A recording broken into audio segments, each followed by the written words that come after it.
From Aesop to the Brothers Grimm, the stories we grew up with as children had darker origins than the versions told to us at bedtime.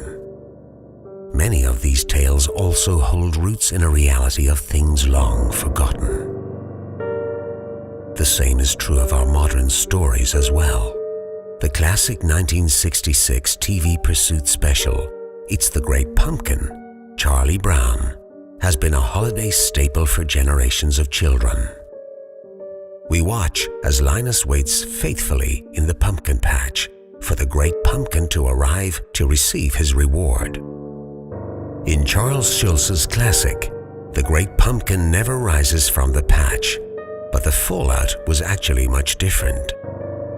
In our cynical modern times, faith in what we cannot see is far from plentiful. Demigods of the past fade into obscurity as man forgets about the customs of old, instead favoring the digital age.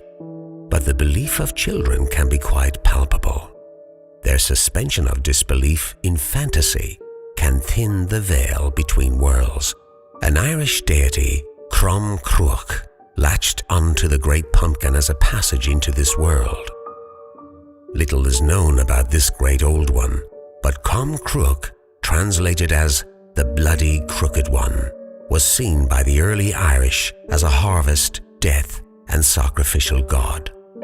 It is thought human sacrifices were once made to him at Samhain in return for milk, corn, and good weather that ensured the fertility of cattle and crops.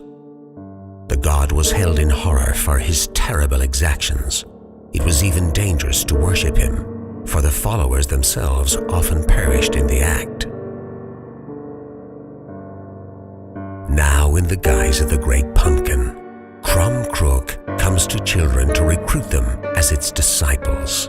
The phenomenon came into the spotlight during the early 1980s, as the media filled the evening news with warnings on satanic cults and the dangers of children listening to heavy metal. So-called pumpkin cults began to appear around the globe. On Halloween, children go to pumpkin patches and cornfields to perform the rituals of old hopes to curry the favor of their pumpkin king. In the woods, Crom Cruach is alive and well, and the children of the great pumpkin are its cult.